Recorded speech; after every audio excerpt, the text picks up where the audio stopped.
Ladies and gentlemen, kicking off the first stop on his world tour, our new president and prophet, Russell M. Nelson! You say you want some revelation, well, here you go. It's gonna blow your freaking mind. Hey, welcome back, brothers and sisters, to the weekly Mormon News Roundup, where D-Bays and myself, Al, are going to ruminate on the great and spacious beehive. This week, we are going to kick off episode 16 with a special guest by the name of Elder-Suicide. Certainly glad to have him join us. We're going to give us a review of the season finale of Hulu's miniseries, Mormon No More. We're also going to investigate the BYU student who says he got a stripper pregnant. Well, his mom told him to go get an abortion. We're going to do an update from the Widow's Mite report on LDS Church finances, and also ex-BYU and current Jets quarterback Zach Wilson's girlfriend is accusing him of sleeping with his mom's best friend. So we've got a really exciting and juicy episode ahead. To start off, thank you for joining us, D-Bays and Elder-Suicide. Pleasure to be here. Great to be here with you. Great. Thank you very much for joining us. So, Elder-Suicide, why don't you let us know a little bit about yourself? Tell us about Elder-Suicide. This you come from a YouTube channel called MormonSuicide, and so what's going on with that? Yeah, it's a YouTube channel that I created back in 2015. And the impetus for it was a bit of my backstory. I was born and raised a Mormon, went through seminary, served a mission in Brazil in 04 to 06. Mm-hmm. Then upon returning within 6 months, I went from a believing Mormon committed missionary to completely losing my testimony, living That's a life incredible. of wickedness, questioning and doing in-depth study, as I had been doing since the age of 14, studying all the worldviews, and I came to the logical spiritual conclusion that Christianity was indeed true and reflective of reality. From there, this was my final attempt to allow Mormonism to speak for itself. I had a number of questions that I had, locally visiting with the ecclesiastical leaders and then opening it up to YouTube. It was a 150-day countdown for me committing Mormon suicide. Okay. That is to say that I removed my name from the records of the church, effectively canceling my priesthood and deeming myself cut off from my family in terms of So that's why I call it Mormon suicide. Okay, that makes a lot of sense now. I mean, a lot of people that leave the LDS Church, myself included, can very much sympathize with your situation and relate to where you're coming from. And now I understand exactly what you mean by Mormon suicide.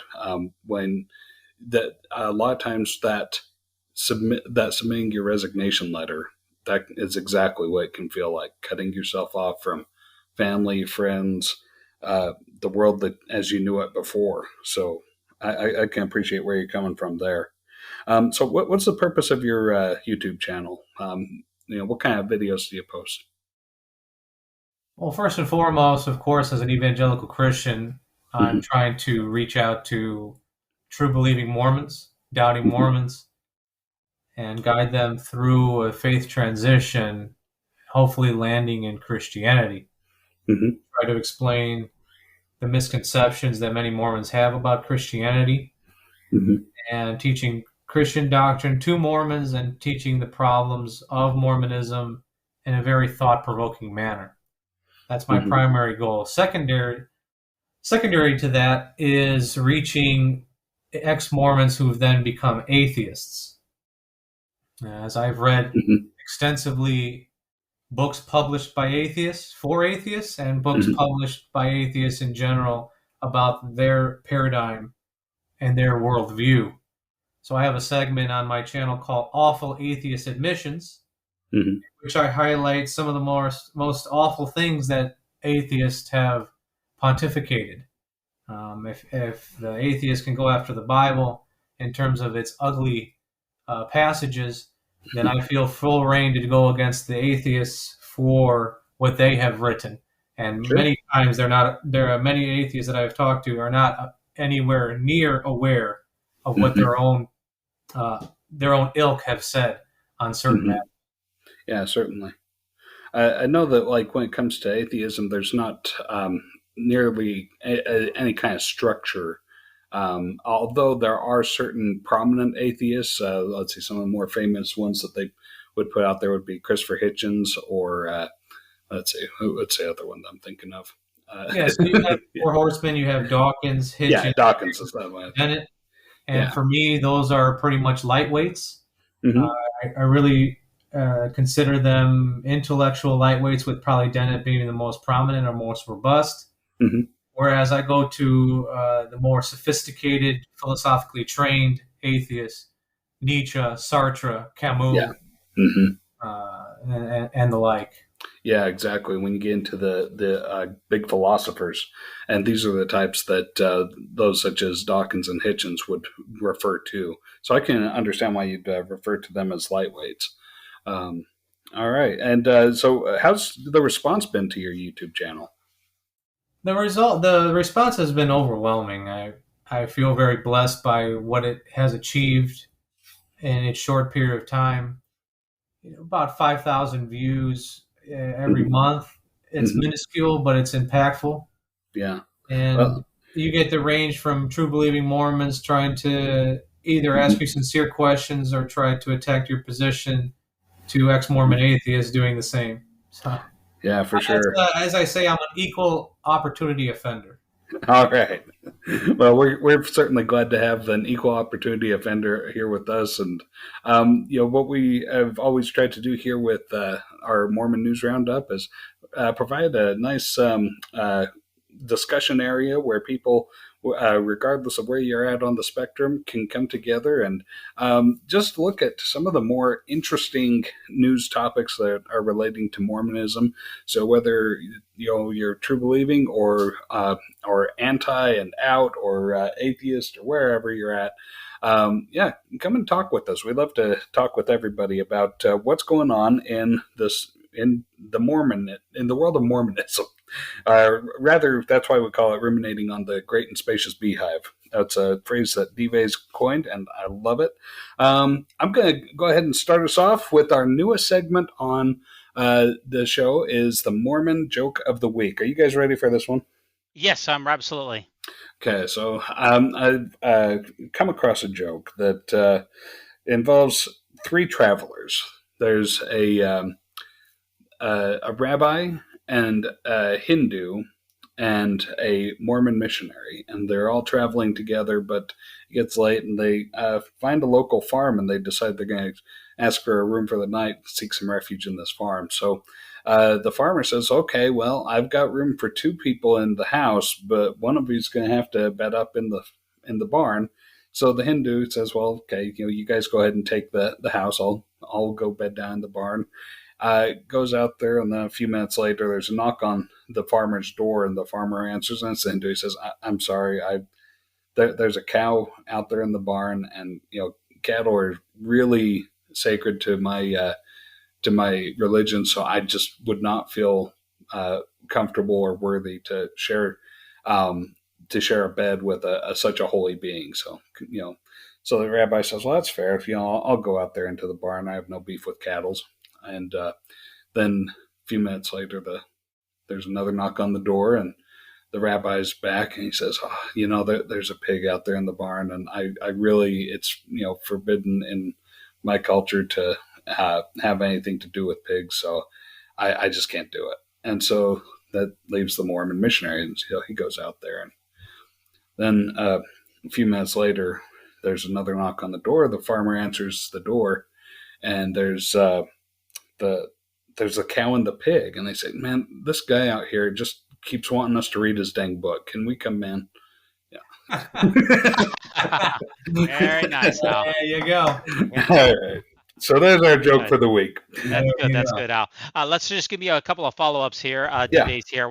Now, all of our podcasts have a Spotify questions and also polls. And somebody responded last week to one of our polls from our last episode. And we discussed in our last episode, why are there so many ex-Mormons on Reddit? As a proportion of population, they're way overrepresented. And somebody wrote in that, quote, there are continuing need for community support and connection after resigning. When one support structure is left, another is found. Plus, it's easier to vent online somewhat anonymously. And I thought that was a really good response. So for any of those out there who are listening to this podcast, you can interact with us by going to Spotify and engaging with the polls and the open-ended questions that we put on there. Just also another follow-up is we had Christina on from Latter-day Ramblings a couple of weeks ago, and I listened to some of her podcasts. I'd like to highly recommend those. My goal for this next couple of months is I'm going to try to make my way through the Naked Mormonism podcast and also the Year of Polygamy podcast. Both of those, they have like 100 podcasts, but I think I can do it. So I'm kind of a podcast addict. So that's a couple of follow-ups from last week. Any other follow-ups that I neglected to mention now? Yeah, shout out to Bryce there at the Naked Mormonism. Oh, certainly. Bryce. Have gone toe to toe for sure. Have you? Wait. Okay.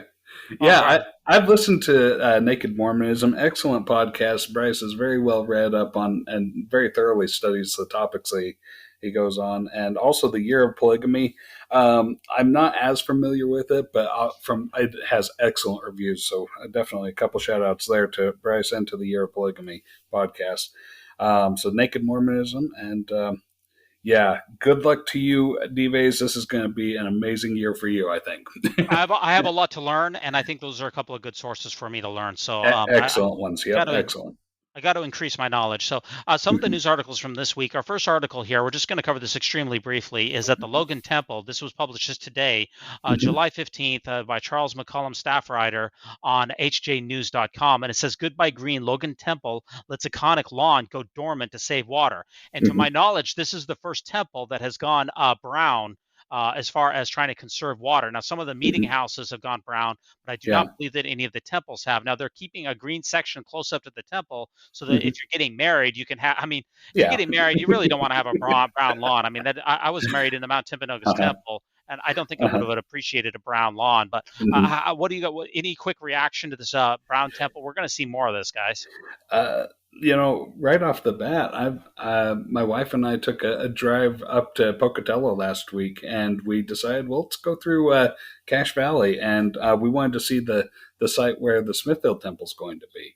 And I'll tell you something that I'm really surprised with is that they've already broken ground, and they have a huge hole there already, ready to put that temple footing in and get it going. Now, I bring this up mostly because I'm a little surprised at how many temples have been announced in years past, and this one was just announced recently, and already they've started construction. I didn't notice that the Logan Temple had gone brown, but that's been a week, so I think that that's probably just the LDS Church trying to be a little bit environmentally responsible. So good for them for that.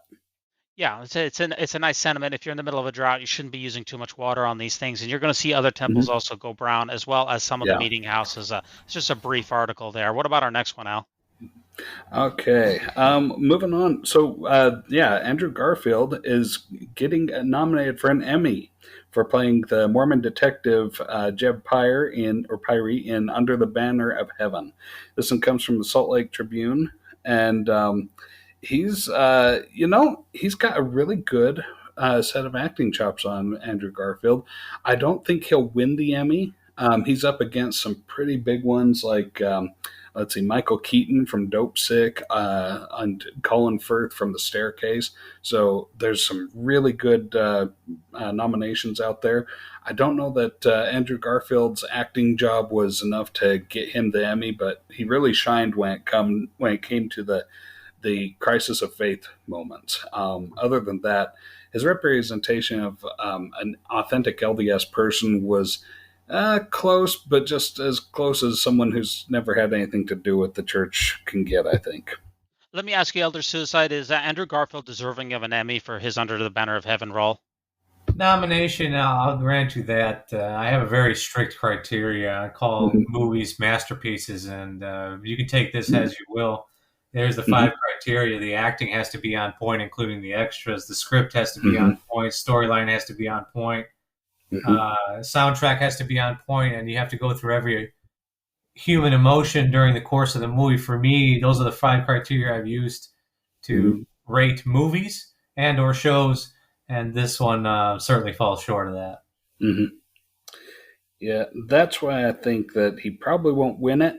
Good actor, but I just don't think he did the same job that Michael Keaton did, portraying a doctor that gets hooked to opioids. So, Yeah, and Andrew Garfield has already inked his next contract for his next mhm. movie, and he's going to star as Richard Branson in Hot Air, which is a limited series that's going to be released. So he enjoys playing these rather eccentric characters. It Mhm. seems to be his cup of tea, I guess. Seems to be. All right. So we're ready to go on and talk about the first juicy article of this week.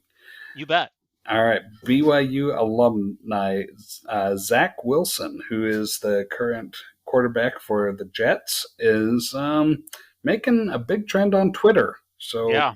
the New York Post actually posted to Twitter and said he's been accused by his ex-girlfriend of uh, of sleeping with his mom's best friend. Oh no. Yeah. So did a little bit of delving into the past with, and hey, what can I say? Zach Wilson's got some mojo. Okay, the guy, he, when he was in high school, he took two BYU Cougarette cheerleaders to prom, to see his senior prom, and he wasn't even in college at the time. So, you As a know, high school, well, that's polygamy, right? That's yeah, nothing wrong with that, right? exactly. I myself took two dates to homecoming, but that's because the poor girl got stood up by her date and didn't want her to feel left out. So, That's why but you we have. That's why still you had have a good two time. arms, right? Yep, exactly. And we still had a great time. Although I must say, between all the dancing, one date to the other, we had a pretty good group of friends, and the girls.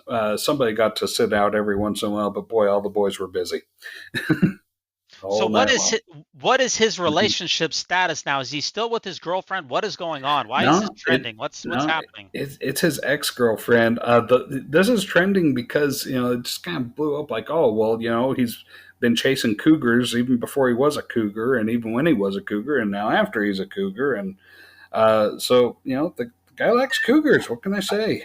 His mom, on the other hand, has refuted it and said no, he never had a sexual relationship with that friend.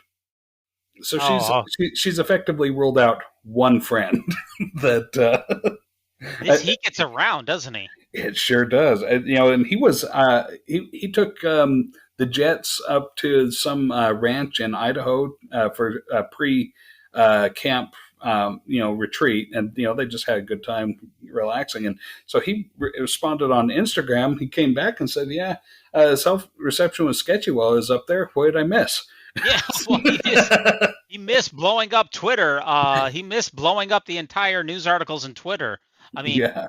it's just incredible. And this is not the first series of allegations, I guess. It's just been the latest of the spectacles that have Yeah. surrounded the young quarterback who Hmm. I mean, you look at him, he is like the most wholesome, handsome Mormon Hmm. guy in the world. He's like the poster child Hmm. for a handsome Mormon guy. Oh yeah, I mean this is the epitome of that return missionary look that all the Yeah. my mates just dream of going to the temple with someday. So he's dreamy. What can I say? But you know, uh, with regards to like BYU football team and the law of chastity, it's always been kind of a little muddied area there. Yeah, Just I mean, hey, Al, yeah. breaking the law of chastity is no laughing matter, right? No, it isn't. I mean, this is the sort of stuff that gets any average student or well, not necessarily excommunicated, but definitely expelled. Well, how much Because restitution does he have to give in terms of tithe to atone for that's these the other infractions? thing. Yeah, I don't know for sure where he stands on. Is he still going to church on Sundays? Is he still paying his tithing? But yeah, there's got to be some amount of restitution there, I would think. But Yeah, I mean, the woman that he's accused of sleeping with is 49 years old, and he is what is he, like 23? I want to say. Yeah. I mean, Yeah, he's really making the rumors. This is really trending all over the place. I think the metric among FLDS. This is just a joke, of course. It's half grade plus 7. I think it is, right? Yeah, it seems to be right. And what can I say? Stacy's mom has got it going on. Yeah, so. She does. You look at the pictures. She's got it going on. Zach Wilson's got it going on. I mean, basically, people are saying that the Jets should change their mascot to the Cougars. You get it? You get what I mean? Exactly. Beautiful people are just supposed to mate together, I guess. It's the unwritten law of nature. Yeah, I mean, as a BYU alumni myself, I mean, this brings a whole new meaning to the term Cougar Nation. That's not exactly what I thought Cougar Nation was supposed to be, Al. Yeah, or maybe Cougar Town. What was that? Yeah. Courtney Cox show that was there for a while. Yeah, I mean, according to what I was looking at on Twitter, has a trending of what's trending every day. Zach Wilson made it into the top 10. I mean, so as far as famous athletes are concerned, as far as professional Mormon LDS athletes who are currently active, is it safe to say that he's the number one most famous Mormon athlete who's currently suiting up the uniform? Is that be accurate? I think he's the most famous since Steve Young. I think if you did a poll of Steve Young, that was a long time ago. If you put a poll and he never had that kind of controversy either. Yeah, if you put up a poll of Steve Young versus Zach Wilson these days, I think that Zach Wilson may come out on top. He may be the most famous. He may be the most famous Mormon athlete, I don't know, of all time. And he's embroiled in all of these sexual scandals. And I don't know if the church is really going to look too kindly to Zach Wilson here. No, but, then again, it seems like there are different rules depending on what your status is and how high up or how popular and famous you are. So, Yeah, I mean, maybe we might have to reach out to him via Instagram there and send him a direct message and say how many DMs you getting from attractive young women there on your Instagram. That should be a telling marker. I think that's a great idea, and I myself being a middle-aged dumpy white guy, I will head that up. Okay. Yeah, but I mean, he's living. I guess he's living a lifestyle that I can't even conceive of. That's all I can say. His life and my life, they are in no way even remotely connected. So. Yeah, we wish him the very best, but we're going to hear more about Zach Wilson at the very end of the podcast, so we'll save the best for last on him. Yeah. So let's go through our next article there, which is the Mormon No More season finale here. Al, can you walk us through what's going on with that? Yeah. Okay. So the finale's here, and final episode. It's our fourth episode, and boy, am I glad to am I glad to report on this one, but at the same time, glad to say goodbye to it as well. It's not been my favorite, but you know what? I've been really excited about the side stories, and I think I haven't really made that a secret as we've been talking about this. They have some really compelling stories. I just feel like their main focus story isn't all that compelling to me, but that's how it goes. This one comes from Gaiety.com. And Caitlin McDaniel is the author of this one, posted on June 27th. Where she goes up through the whole thing and talks about some of the different things that happen. And I guess this is a pretty significant story for someone who discovers later on in life what their authentic sexuality is.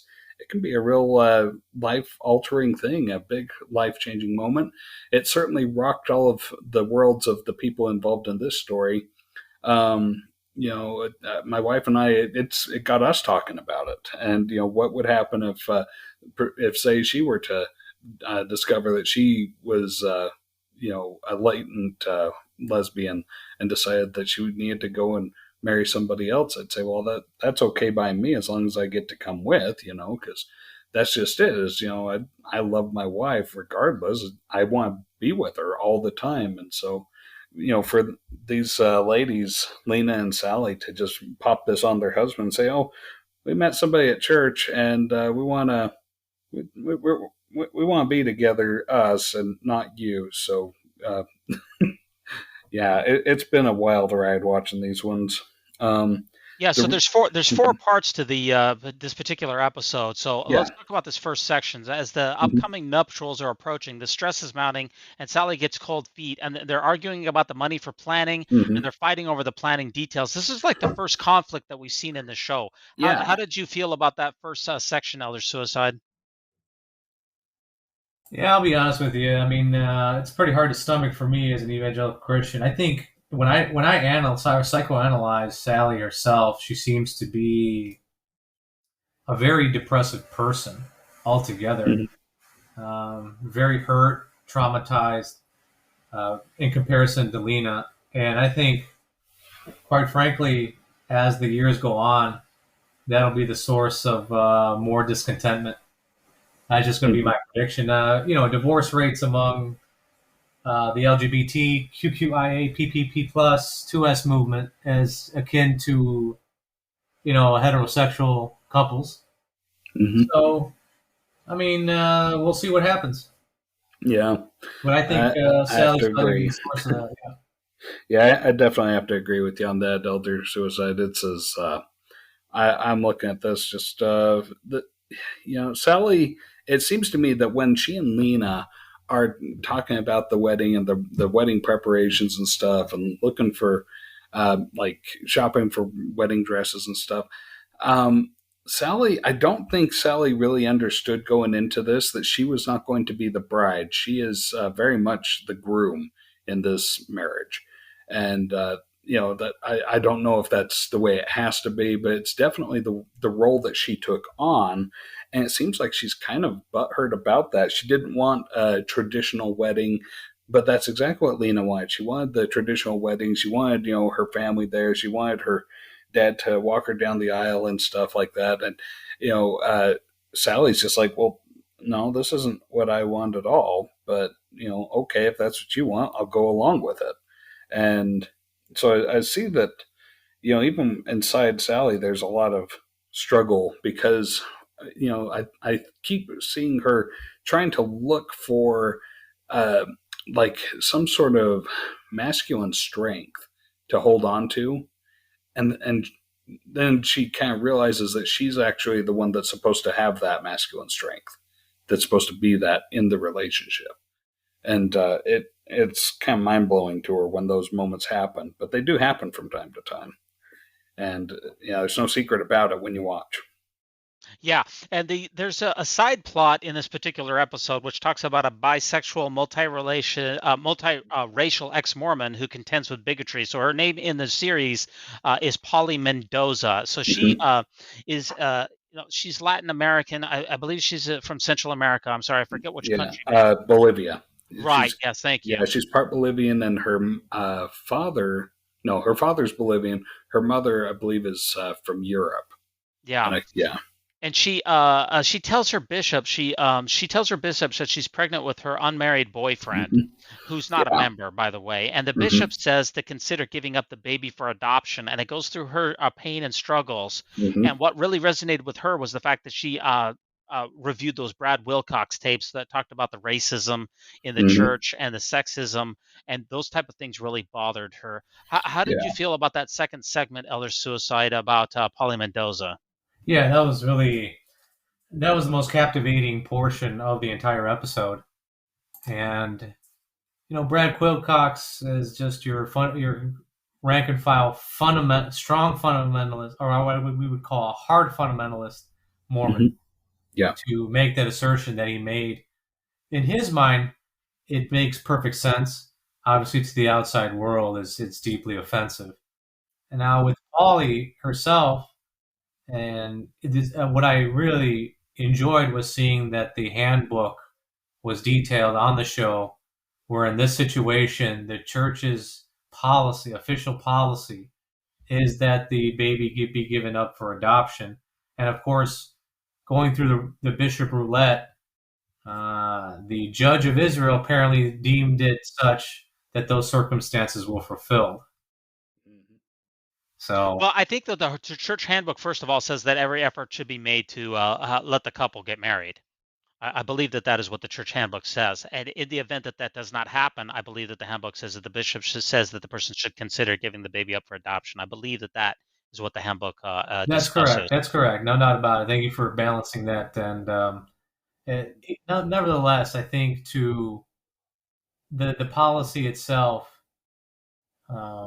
if the couple can still remain together or shacked up, as long and even though in the eyes of the law, the father is going to get he signs the birth certificate, it's his baby. At the very least, he's going to have to pay child support. This is really a heartbreaking section. The emotions that she has to go through, the discussions with her bishop about this very sensitive topic, and it's just this is one of the most emotional subplots that we've seen, in my opinion. Oh, absolutely. This is the one that just really broke me down. This Polly Mendoza, that poor girl going through what she was going through, and then to be told what she was told. That that was the only solution. She had to put the baby up for adoption. Thankfully, she did not listen to that advice. She kept her child, and she has a beautiful daughter, and still has a good relationship with the girl's dad. I don't know that they ever got married, but it doesn't seem to really matter when they tell the story. Whatever his role is, he's present, he's there, and he's active in their lives, and they're having a great time as their own little family. Yeah, I think what this series really highlights, it's trying to find the times when it seems like the church is asking people to choose, do you want to choose the church or do you want to choose your family? That seems to be the major subplot of all 4 episodes. And this was an example where, again, the bishop is saying, give up your baby. So you're saying, do you want to choose the church or choose your baby? I know it's a little more complicated than that. But if you boil it down, I think that's how Polly felt about it. And she says, well, I'm choosing my baby, therefore I can't choose the church. And that's, I think, what a lot of this entire series is all about. Yeah, seems to be. And that also is in the 3rd segment as well. The 3rd segment of this episode says that Sally's mom reveals a big surprise about her lifelong faith. What was the big surprise that Sally's mom has, Mrs. Osborne? So Mrs. Osborne, her big surprise is that she went out and bought a new dress for the wedding.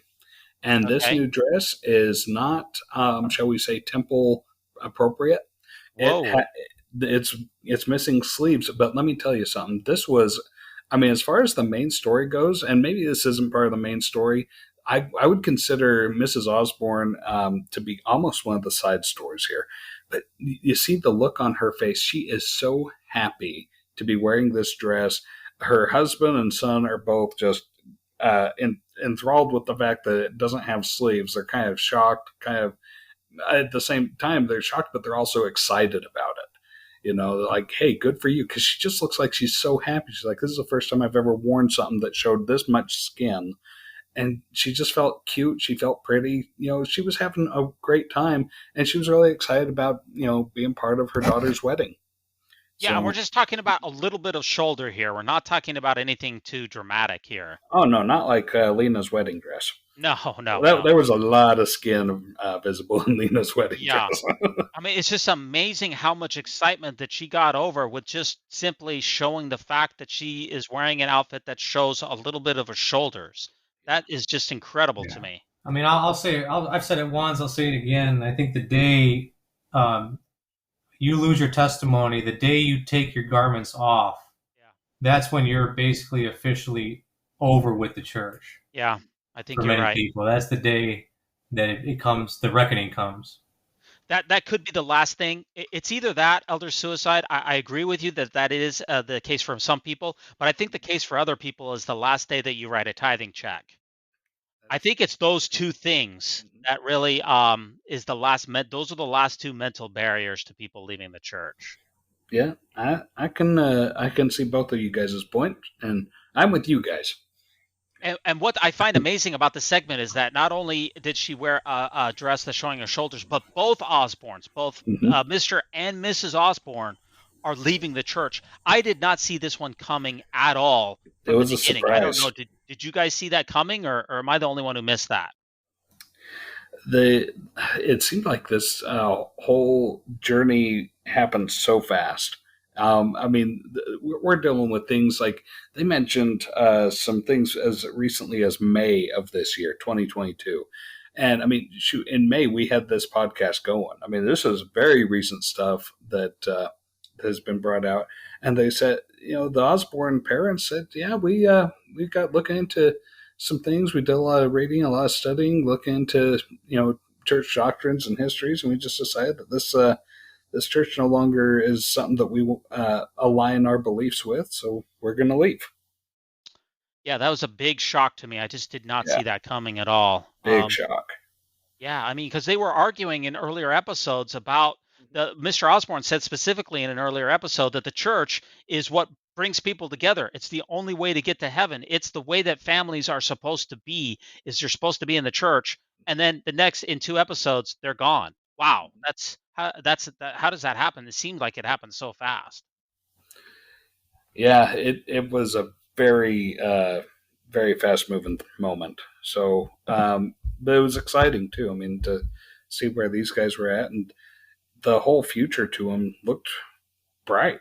I mean, they all approached this embracing this new marriage that was between two women, and they looked forward to whatever the future was going to bring to the Osborne family, as though it could only be positive. So good for them. It's once again the theme of the entire series. It seems like that the show producers are trying to find areas in which members of the church need to choose between family or church attendance. And for me, it felt like the Osbournes said, in order to support our daughter, our family members, that it felt like I had to choose between the two. I couldn't support my family and pay tithing to the church at the same time, and I needed to choose my family. That's kind of what it felt like to me.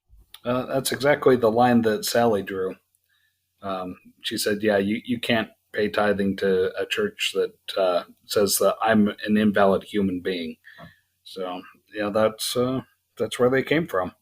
And the series finally culminates in the final wedding day. Obviously, we've had 4 episodes to build up to this. And, the big part about this that struck me was Lena's family was Italian. So in there, as opposed to Sally's family, which is, they were true believing members. So when Lena got married in the temple back, I don't know, maybe 10 or 15 years ago, I'm not exactly sure. Yeah, sounds right. Italian family couldn't attend her first wedding, and how damaging and how stressful and how upsetting that was for them, and that they were just so ecstatic that they could attend this wedding because it was not in a temple.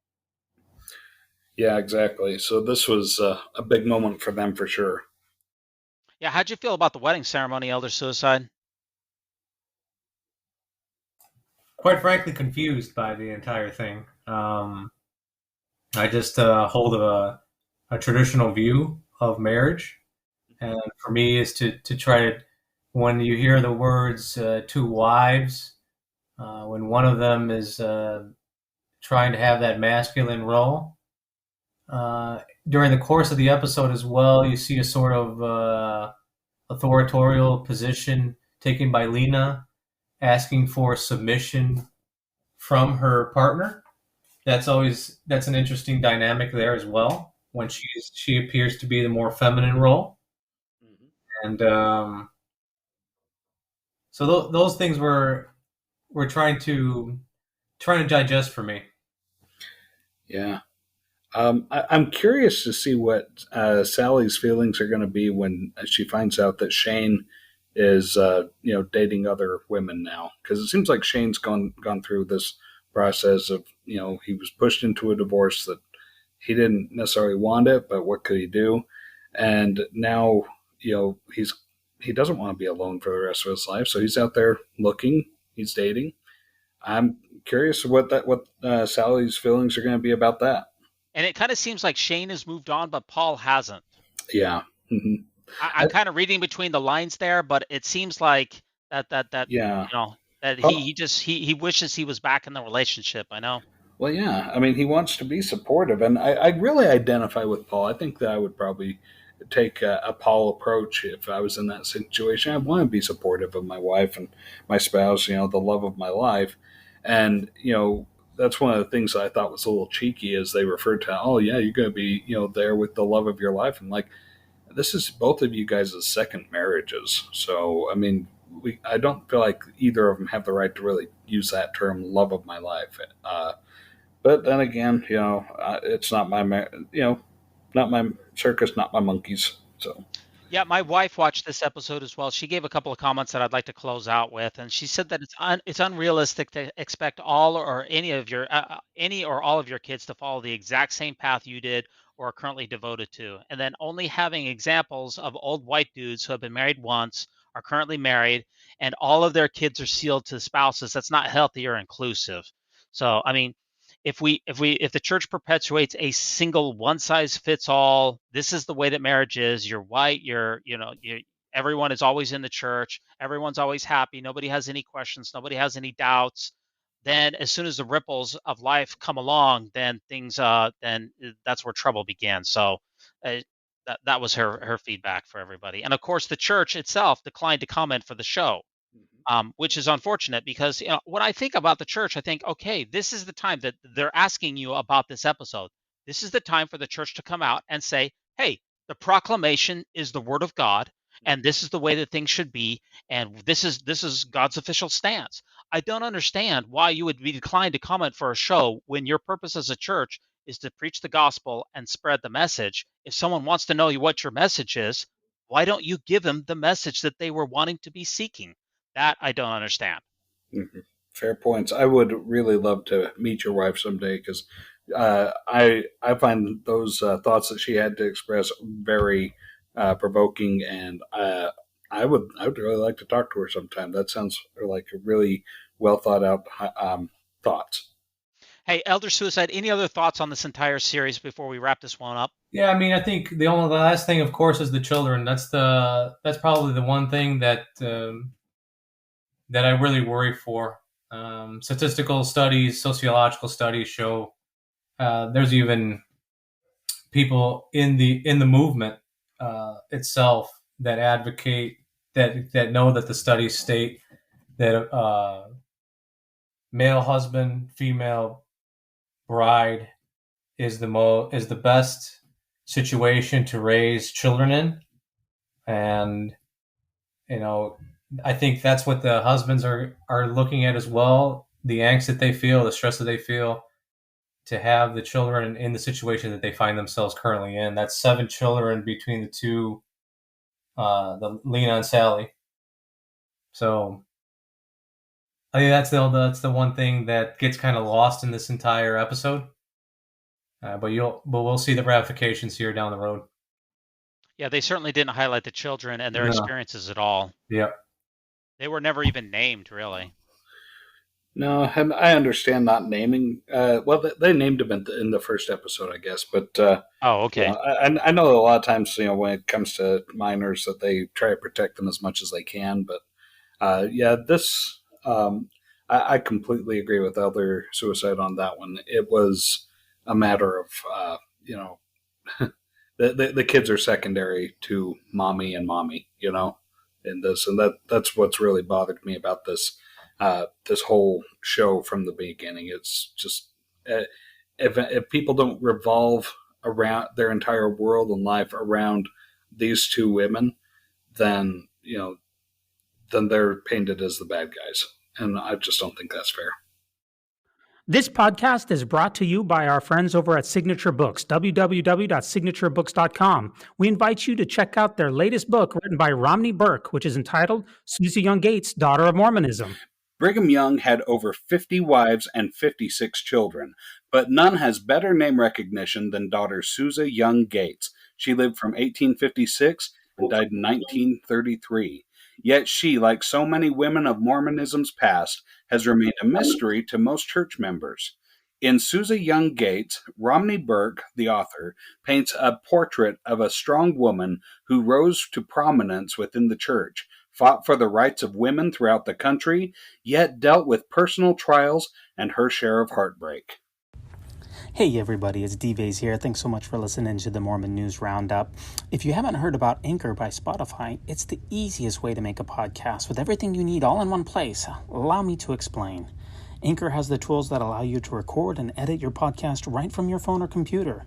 When hosting on Anchor, you can distribute your podcast on listening platforms like Spotify, Apple Podcasts, and more.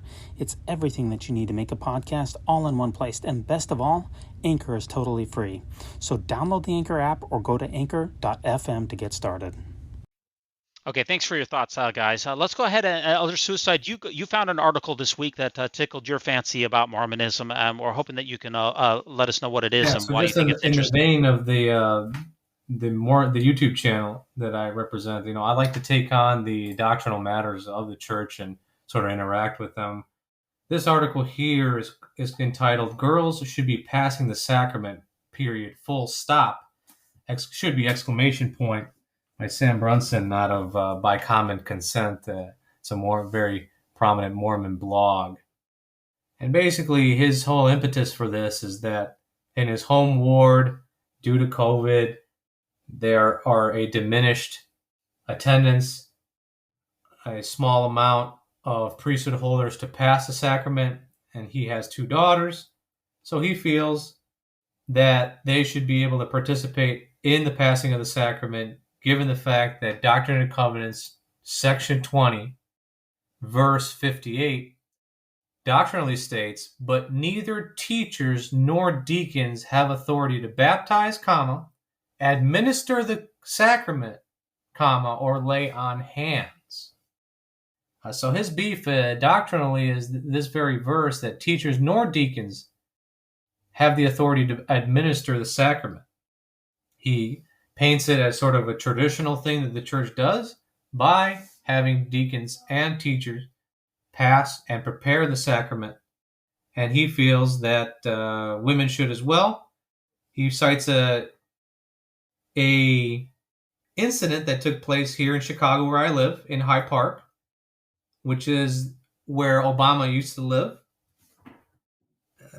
And in that ward, which I did attend, by the way, had attended for about 4 years, the bishop there allowed the deacon to pass the sacrament tray to a young lady who was stationed just outside the nursery room to pass the sacrament to the nursing mother inside the nursery room, and that was given the stamp of approval by the church.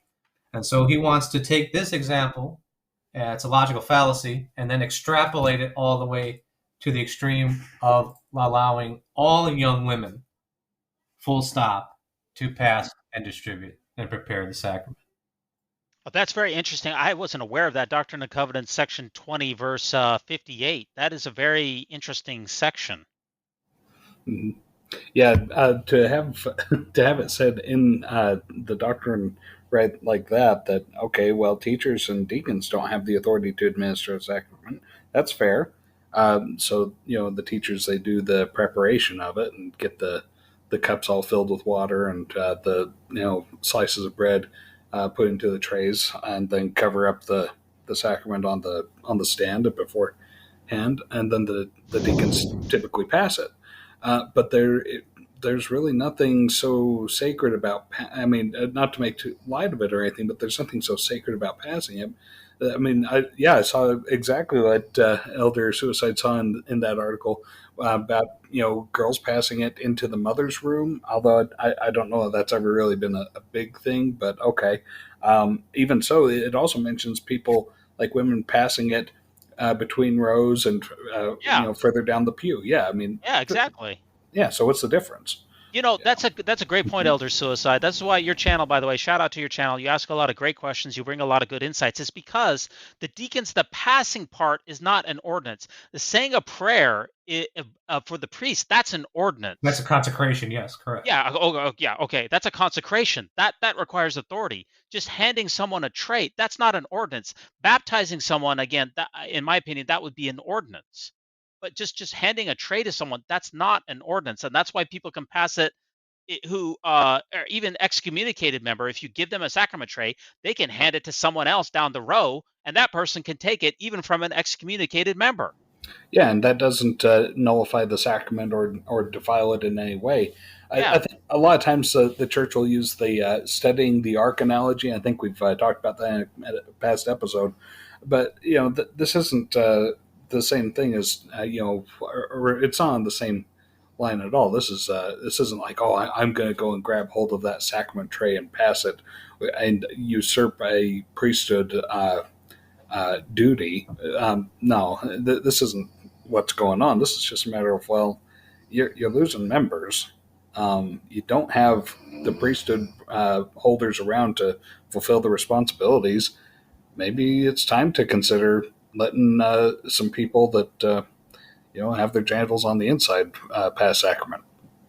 Yeah, I mean, is there a difference, like in Doctrine and Covenants 2058, is there a difference between when it says neither teachers nor deacons have authority to baptize, administer the sacrament or lay on Yeah. hands, and So passing? Is passing and administering the same thing? yeah, so that's where the equivocation comes, and equivocation is a fancy word for changing the meaning of words to make it less heinous than what it actually is, or changing the meaning of a word altogether to bring out a different emphasis. So let me give you an example from both sides of the political spectrum. It's not called war anymore; it's called kinetic action. And it's not called torture; it's called enhanced interrogation, right? And so on the left, it's not called, don't dare call anybody a criminal. They're a justice involved individual. So that, both the left and the right do this. And so, of course, the church engages in the same type of behavior. If I read from the handbook, 18.9.1, it states that the bishop holds the priesthood keys for administering the sacrament of the ward. All who participate in preparing, blessing, and passing the sacrament must receive approval from him or someone under his direction. So it appears, and then the priest obviously performs the consecration or the blessing. But unfortunately, the church, a few sections down, 18.9.3, contradicts itself. Second paragraph, it says, those who administer the sacrament should do so in a dignified manner, realizing they are representing the Lord. And of course, it goes on to talk about, being well groomed, not wearing too much flashy jewelry, not to over ritualize it. And that's, of course, directed toward the deacons. And they're talking about administration and their roles. So, as Mormonism usually likes to do, is that they have their cake and eat it too. I'm sure they'll take the position that the bishop is the only person that has the keys to administer it, dispenses that authority, and the preparing and passing are not necessarily fit under that rubric of that definition. But of course, that's nothing but pure equivocation. Well, also, I think back to in 2017, the church loosened up on girls in the temple, and also on what they could do in the temple. And specifically, I know this sounds kind of weird, but they allowed girls in the temple and baptisms for the dead to hand out towels. Now, I know that's not very much, but they did allow them to be assist in the temple ritual in at least a small way by handing out the towels to the people who had just done baptisms for the dead. And they also loosened up witnesses for baptisms can now be women, and also in the temple, a witness used to have to be a man, now it can be a woman. A woman can now assist in a baptisms for the dead by at least handing out a towel. So they are making extremely glacially slow progress along these lines, and I wouldn't be surprised to see in the future girls passing the sacrament. Absolutely, especially with regards to things like offering prayers in sacrament meeting. I mean, that's going back. And general conference. And general conference is not nearly so far ago. What was it, 3 or 4 years ago that they started to allow women to offer prayers? But yeah, I mean, it used to be in sacrament meetings back, I think this would be in the 60s or 70s when they finally changed that, where women weren't allowed to pray. Right. I just want to say one last thing about this, and that's I always like thought experiments. So if Heavenly Mother came to, say, a sacrament meeting in, I don't know, in Orem, Utah, and just happened to stop by and wanted to pass the sacrament, well, guess what? According to my reading, she would not be allowed to do so. Why? Because she doesn't have the priesthood. So she's an exalted being and the mother of all the spirits of the souls on this earth. But even the lowliest deacon would have more authority to pass the sacrament. The newly minted deacon would have more authority than she would, even though she's apparently a god and an exalted being. That just strikes me as fundamentally confusing. I don't know about you. Yeah, it certainly is. Well, she's in perfect obedience, so she would be in submission to the priesthood authority. I get she would have to check with the local bishop to see if she could even be on the stand. There you go. Okay, so that's a good analysis, Elder Suicide. Bring up a lot of good points. Let's move along here. Our next article is official LDS Church Facebook post encourages apostasy. This is unthinkable. So this is on Facebook. We have on July 10th, 11 o'clock a.m. from the church's official Facebook post. We have a picture here, a posting here of a woman who discusses Haley. Her name is Haley, and she discusses the challenges that she and her husband are having with church. With the church. Let me just read a little bit of it to you. And there's one passage in particular which I find to be very remarkable. So she said, about 7 years ago, my husband came to me and told me that he had been struggling with his beliefs for years and didn't want to go to church anymore. He had served a mission when we had been married in the temple, had 4 children, and I didn't see this coming at all. I really didn't know what to think. We had recently moved to New York City, and I was so grateful for our time there because living in such a diverse environment had taught me that God loves everyone. She goes on later in the posting, and she says that basically we agreed that our family and our relationship is more important than anything. AKA, it's more important than him coming to church. And this is from her posting. He was still the same person I knew and loved, just in a very different place. And it wasn't right choice for us to put a wedge in our marriage because of something he was struggling with. And then she basically goes on to bear her testimony. And there's a particular line that I want to bring out. And she says, we're not worried because there are, quote, so many paths back to our Father in heaven, so many different timelines, end quote. And as Christians, we're called to love people where they're at without expecting them to change. So Heavenly Father has blessed us, basically, and we know we're going to be okay, even though he's not going to church, and implicitly, maybe she isn't either. This is just a very remarkable post to me. Al, am I the only one who finds this post very interesting? Oh, it's absolutely interesting. And the fact that this is like the church openly saying that, yeah, you don't have to be a member of the church to go to heaven. Or, it seems to me like this is a very overt way of the church trying to make the move over to mainline evangelical Christianity. And, they're distancing themselves from, the Mormon rhetoric and focusing upon the Book of Mormon and some things like that. So when it comes to like, oh well, it's okay if you can still have a loving marriage that's mixed faith. That's a very different message than we've ever had from Salt Lake before. Yeah, and the word Mormon doesn't appear in this posting. She says, as Christians, we're called to love. Whoa, I thought we were Mormons. I didn't. Yeah. We're as Christians? Mm-hmm. And Elder Suicide, I thought that the church teaches that Jesus is the way, the truth, and the life. No man gets to the Father but by him. And that the only way back is by paying tithing, going to the temple, and passing the angels and angels who stand as sentinels, being enabled to give them the keywords, signs, and tokens to receive your exaltation. Is that what you were taught? What are you getting from this post? I'll have to push back on you there. I mean, okay. Doctrinally, let's put it this way. So obviously Christianity will state, what you just stated there, John 14:6, that Jesus mm-hmm. is the only way. Acts 4:12, neither is there salvation in any other, for there's no other name under heaven given among men whereby we must be saved. That's the Christian position. Islam obviously takes the same position with their exclusive Muhammad being the final prophet, his revelation, the Quran, given through the angel Jibril, and Allah being the supreme God, right? And if you don't believe in you don't say the Shahada, you don't do the 5 pillars, you're not going to the Islamic heaven either. Mm-hmm. Very exclusive. But I'm saying this because in contrast to Mormon doctrine is very what we would call, it's not universal, it's called inclusivist in the scholarly term. Mm-hmm. So that is to say, so that in the terrestrial kingdom, even Christ is there. And in the celestial kingdom, you even get the Holy Spirit. So you get the Holy Spirit and Christ in the terrestrial, and only the celestial do you get access to the Father.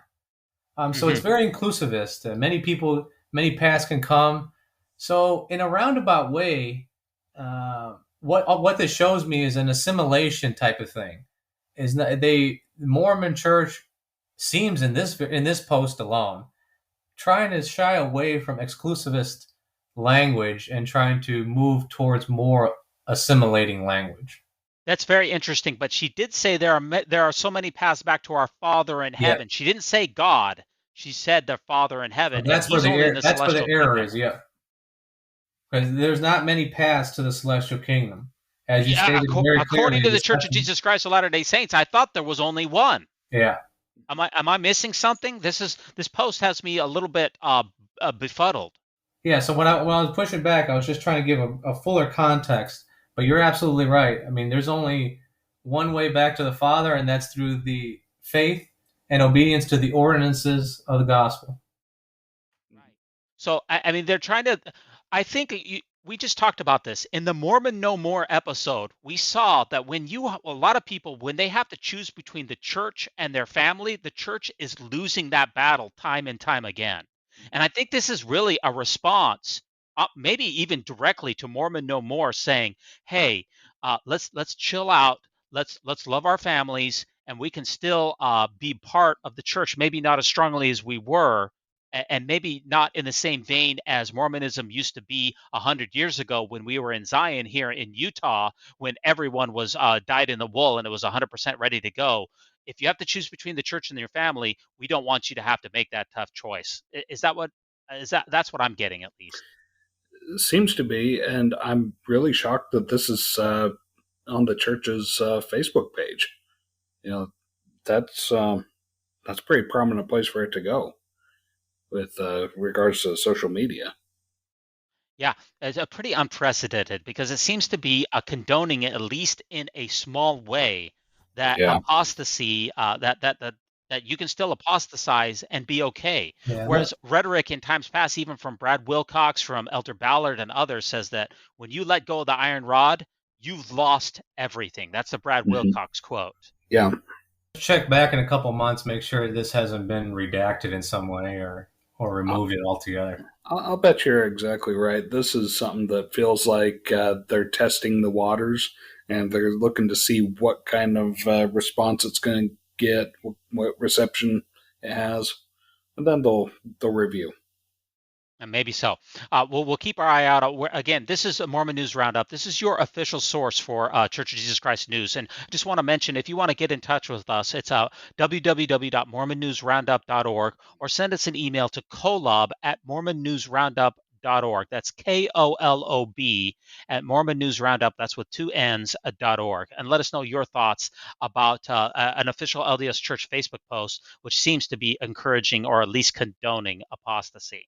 Now we have two last articles to get through here for the Mormon News Roundup, and that's this next article, which is truly absurd here. So this is published on daily.com. It was published here just a couple of days ago, posted on July 10th, 2022. And the title of the article is BYU Student Prank Calls His Mormon Mom Saying He Got a Stripper Pregnant. She told him to get an abortion, sparking a debate on the pro-life movement. So this was put out on TikTok by this famous TikTok guy who does these pranks. He pays people to do all of these incredible pranks, and he supposedly offered this BYU student $500 to prank call. And this is all linked in our show notes if you want to watch the actual TikTok video. And getting a BYU, this is from Lexi.99. That's the famous TikTok guy. What do you think of this absolutely ridiculous article here that is making the rounds? This is on mainstream news. This is being picked up all over the place. What do you think, Al? When it comes to pranksters, especially pranksters that seems to be their whole livelihood is making a TikTok channel where they're just going to go back and forth making pranks on people. You got to figure that most of the people in their lives just are wise to it. So, one thought that I've got is maybe his mom knew what he was what he was doing, and she was just trying to provide him with some sort of cannon fodder for his viewers or subscribers. Other thing is, well, it certainly makes things interesting with regards to the church's stance on abortion and the recent overturn of Roe versus Wade by the Supreme Court. So I don't know. I mean, if it's legitimate, it seems like she's got some very interesting views with regards to the church's stance on abortion. And, then, well, when it applies to her own kid, maybe she wants him to get an abortion, but not anybody else's. That's what's causing the outrage. Elder Suicide, do you think this is real? Is this staged, or what do you think? I mean, I'm very skeptical myself. I've been a skeptic for many years, uh, particularly in Mormonism and out of Mormonism now. And I just look. I love my first impression when I watched the video. The kid is acting a little. He's doing too much acting. He's overacting. Okay. And to me, that's sort of a red flag. You know, these guys have NDAs, non-disclosure agreements on all sides, and you know, I'll give you a prominent example. Prank Invasion, for example, another famous YouTuber, millions of views, and it was all discovered that fairly quickly that everything was staged. The whole from the minute go. So I'm very skeptical here with this one. Yeah, and when you say BYU student gets a stripper pregnant and mom gets abortion, that is just destined to go viral. That's like the two hot topics: sex and abortion and politics and BYU Mormonism. If you wanted a TikTok video to go viral, that is literally the title that I think would get you the most amount of views. Yeah, I guess some BYU students just really can't handle soaking. Oh, I guess not. I'm sorry I asked now. I went there. Sorry. Yeah, very nice, very nice. Okay, now this takes the Provo push to a new level, I guess. Yes, it does. Yeah. Okay. We got too much. We got a lot of salacious content this week. First Zach Wilson, and now BYU students and strippers. Mm-hmm. I'll tell you, it is harder to find a stripper in Utah County. I lived in Utah County for over 15 years. It is tougher to find a stripper in Utah County than it is to find a Lamanite. I can tell you that for a fact. Oh, that is very true. Hard to find. I can tell you, hard to find. But if you find one, you definitely want to get their name and address because it could be very valuable in the future. That goes for both of them. Mm-hmm. Okay. Sure. Now, our final article here is the Widow's Mite report on Ask Me Anything on Reddit. Now, for those of you who are not familiar with the Widow's Mite report, you're really missing out. And this was put out 6 days ago on an Ask Me Anything from the Widow's Mite report. So the Widow's Mite report, Al, what is the Widow's Mite report, first of all? Okay, so the Widow's Mite report is an independent entity or group that basically goes over the church's financials as closely as they can, based off of publicly available information. And they give their estimates as to what kind of finances the church is dealing with.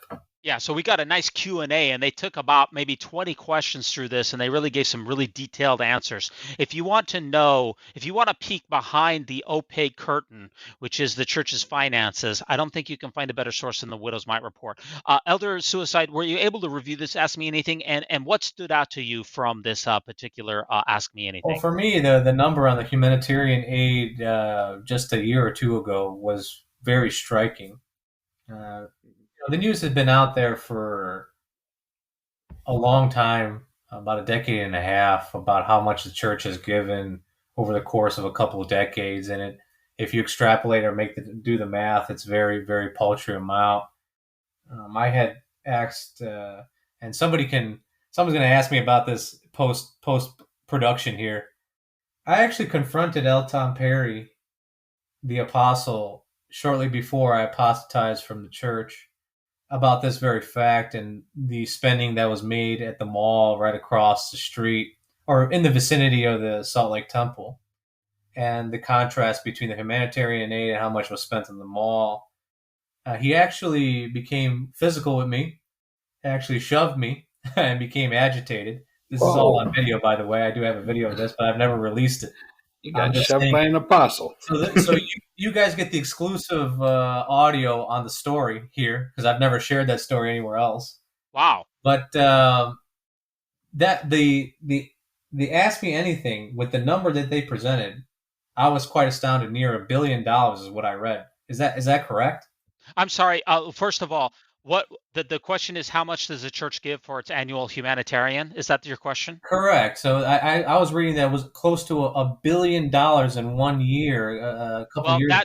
We covered this in our previous episodes, Elder Suicide. So for the past, for the approximately, and this is also covered in the Ask Me Anything, for approximately the last, say 30 years, the church has given about $2.2 billion in total charitable contributions. When you do the math, it averages somewhere between $50 million and $70 million per year in humanitarian efforts. The church releases an annual humanitarian report every single year, which says how much money that they've given out. Now, this last year, for the first time, they included fast offerings as humanitarian giving. See, typically a fast offering is not considered the church giving money because that's a pass through. It's a member giving money and then the church turning around and giving that to another member through the bishop's storehouse or other means. So for this last year, instead of saying their typical number, which was if you strip out the fast offerings, it was $56 million in humanitarian last year. Instead, they included the fast offerings, and that brought that number up to about 960 million, or we'll just call it a cool $1 billion. So no, the church did not increase their charitable giving by a factor of 20. They just included fast offerings in with their charitable donations. Understood. Wow. Yeah, like I said, I love equivocation. Mm-hmm. Oh yeah, I mean, I give a lot of money every year to different organizations. Wells Fargo Bank gets my mortgage, so I can start counting that in there as my donations too. Yeah, I mean, this is all, in the Ask Me Anything, he said, the Ask Me Anything people said, our view is that humanitarian aid did not jump meaningfully last year, even though the church claimed that it did. Now, just returning that L. Tom Perry, if you, first of all, that is outrageous and unacceptable, and I hope that you're okay from that kind of situation. I don't want to make light of that, but if you do, my shoulder still hurts from it. It's all right. If you do want to release that, we have our website. We would be happy to, more than happy to release that. Yeah. Absolutely. Okay. Well, shoot, the worst I ever got was a crusty from Dallin A. Jokes when I cut him off coming out of the church parking garage there on North Temple. Yeah. What's other interesting about this report is that the Widow's Mite report talked about how the prophet has total and absolute control over the church finances. And we discussed this in one of our previous episodes of whether the President Nelson could liquidate all of the church's assets and putting it into a checking account. And Ask Me Anything said that, yes, that's basically possible. Within 3 months, the church could liquidate 75% of all of its assets and put it into a checking account. And within a year, they could do the entire thing. So, and as we've mentioned, the church is a corporation sole, and that basically means that Russell M. Nelson it basically has control over absolutely anything. Technically, in my opinion, making him one of the wealthiest men on earth and perhaps of all time. Shout out to Ensign Peak. Yeah. So they discussed also in this Ask Me Anything, they said, well, Ensign Peak has only admitted to about 40 to $50 billion in Ensign Peak, but the Widow's Mite report says that Ensign Peak is worth 150 billion. How do you come up with that since the church has only admitted a third of that? And they go through the complete rationale of how they know based on the whistleblower leak, which is public knowledge, not some, I know it is a leak, but it is public because it's been made to the IRS of how the church has 150 billion in Ensign Peak. It's only the 40 billion that's in publicly traded U.S. stocks that the church is admitted to. Well, there's international stocks, there's bonds, there's commercial real estate investment, and there's a bunch of other things in Ensign Peak other than just U.S. domestic stocks. That's why it's worth 150 billion. And we also covered this in a previous episode where David Bednar was asked about Ensign Peak, talking about the 100 billion, and believe me, he did not deny it at all. So anything else you gleaned from this Ask Me Anything report, Al? Anything jump out to you? You just hit on the one that jumped out to me where they asked if President Nelson wanted to, could he declare sell everything and he could pocket it all? And that was. But we also talked about that before, about what it meant to have a sole owner of a corporation. That's exactly what that means. I believe that the response was something that it's not quite so simple, but. Yeah, in a roundabout way, I guess he could do it. Yeah, and they also talked about tithing, how much tithing the church brings in, and also how much fast offering the church brings in. We've covered this in previous episodes, but they reiterated their stance that the church now has admitted in this last humanitarian report for the first time, the church, well, the first time since 1915, has admitted that they're bringing in about $1 billion, just a little bit short of that in fast offerings per year. If you combine that with the Widow's Mite report of the estimated $5 to $6 billion in tithing, the church is bringing in somewhere between $7 to $8 billion a year between fast offerings and tithing and all donations. And that's running off an operating budget of approximately $7 to $8 billion. And this Ask Me Anything goes to the rationale behind that. So it's just a really, really good look at church finances. And it's all from publicly sourced information. They defend their rationale of how they came up with these numbers based on many different metrics, not just one thing, not just one thing that they found, but based on a number of different sources. What I also found real quick fascinating is they estimated the tithing in a number of different ways, not just from the leak, but also from the amount of active members, the average amount that each of these members makes, what percentage of members pay tithing, and you can get to that tithing figure a number of different ways, and it all seems to be coming around the $5 to $7 billion mark. Yeah, this whole thing just blows my mind when we talk about billions. I mean, that's 1,000 millions. Is 1 billion. Then you got multiples of that. I mean, it's just a ridiculous amount of money. Yeah, sure is. It's definitely worth a read. Any other comments on this elder suicide? Anything else? Yeah, it's sometimes as a Christian, I say to myself, man, I wish it was true.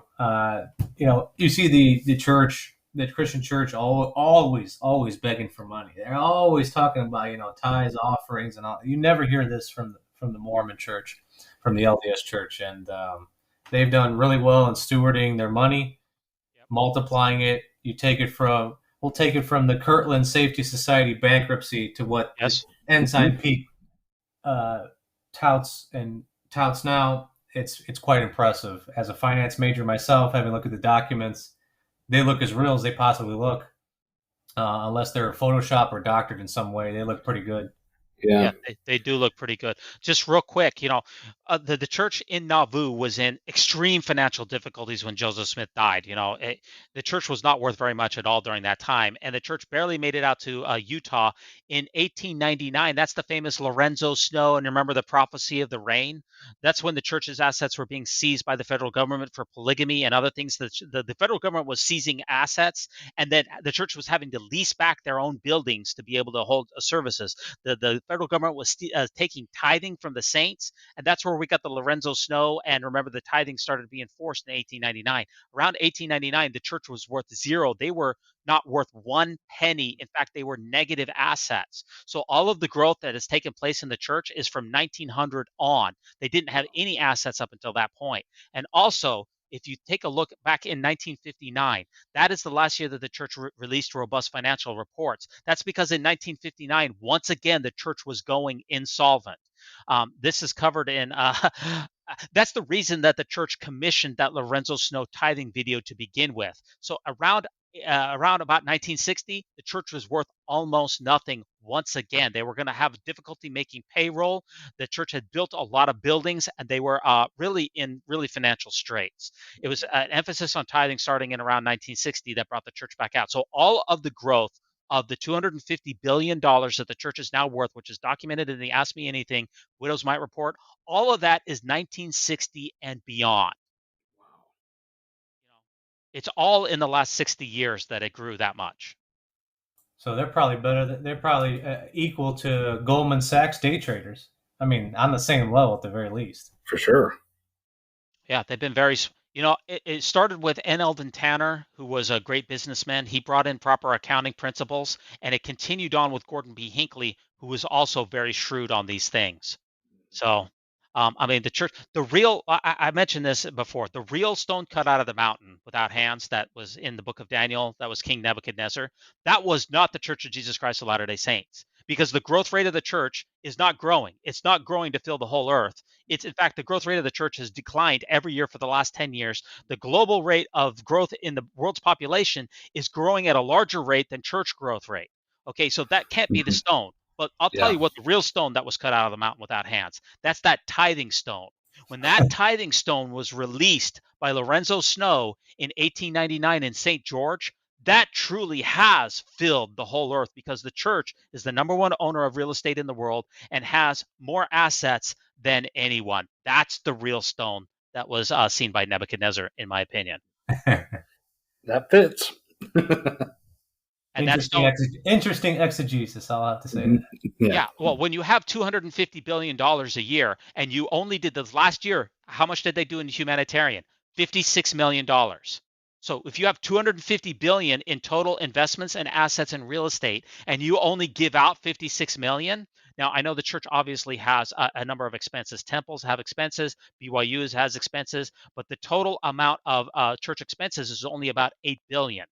Okay, so if you have $8 billion and you're worth $250 billion, that stone is going to continue to grow for the foreseeable future. They said the ensign peak was supposed to be for a rainy day. Well, we had a huge rainy day when the pandemic came. Did they dip into ensign peak? No, they did not.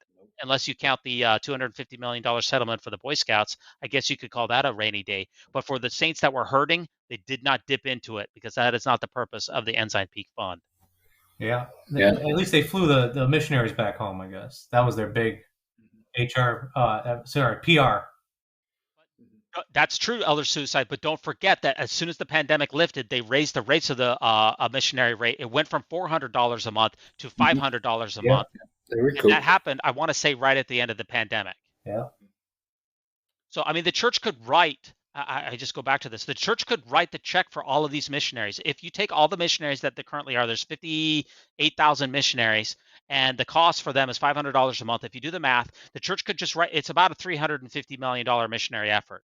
That is a rounding error when it comes to the amount of money that the church makes. They could write a check for all of those missionaries easily. It wouldn't, it would only be a 3% more. I'm sorry, I'm rambling here, but the church's operating budget is about $7 billion. If you add $350 million to that, that's not even 5% more money. It's not a big deal. It could easily be done. Certainly could. Commercial paper, you can recoup that back just sitting on it. Yeah, for sure. Yeah. Okay. Anything else on this Ask Me Anything, guys, or we beat that one up enough? It sounds great.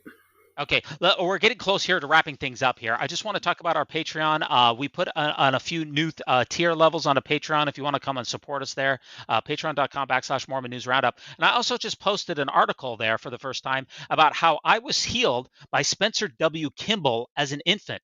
So I talk about this in the article, but I grew up in the same ward, guys, as Spencer W. Kimball. He was right down the street from me. This is back in the days before the president of the church lived in downtown Salt Lake City in the tax-exempt condo that's right next to the conference center. Yeah, it's just before east, that was built. Yeah, just east of there. At the top floor. Mm-hmm.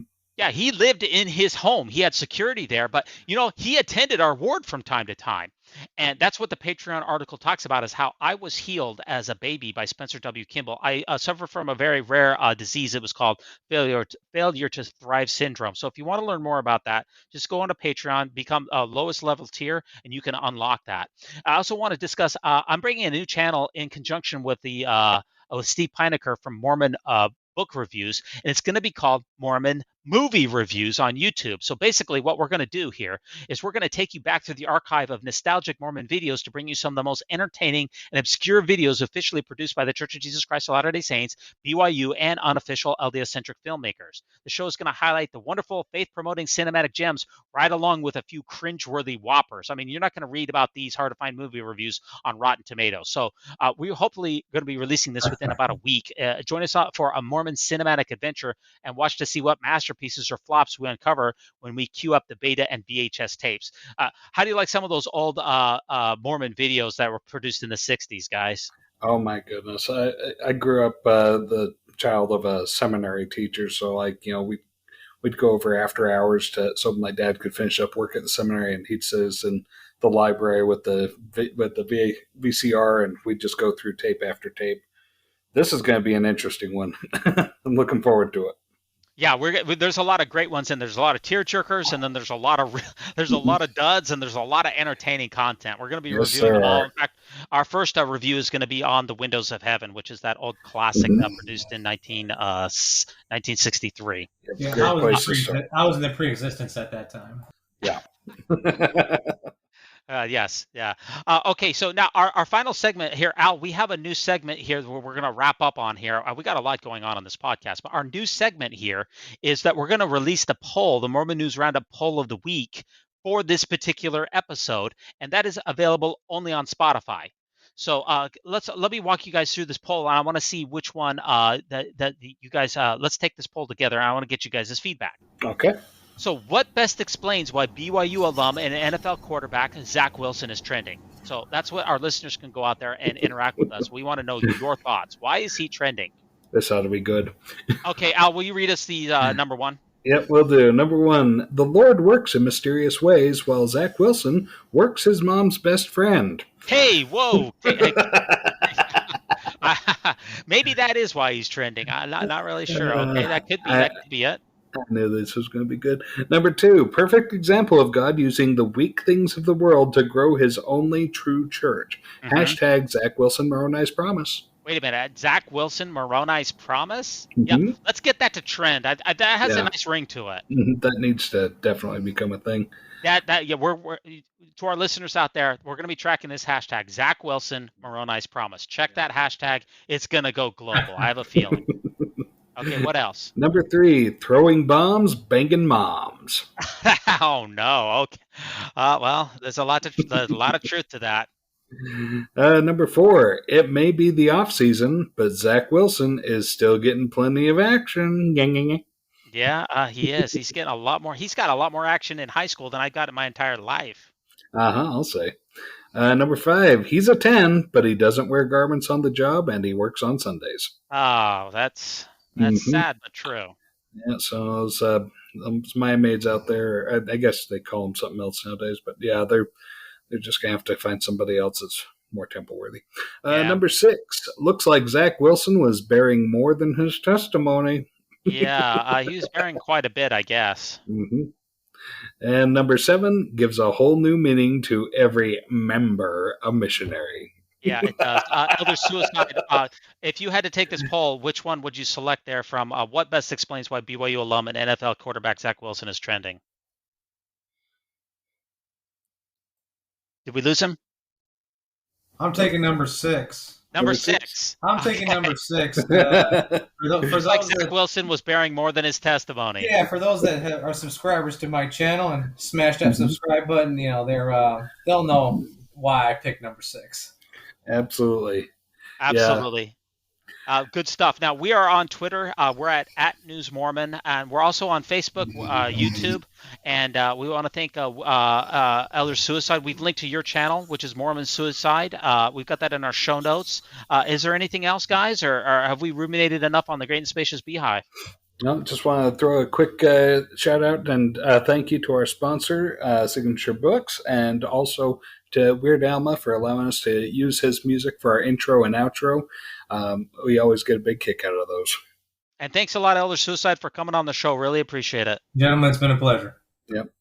I have to have you on here again. Thank you. Thank you.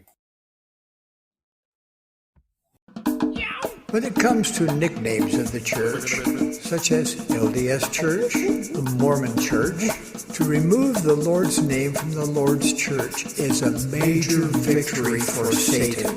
Satan. Please allow me to introduce myself. I'm a being with no moral constraints.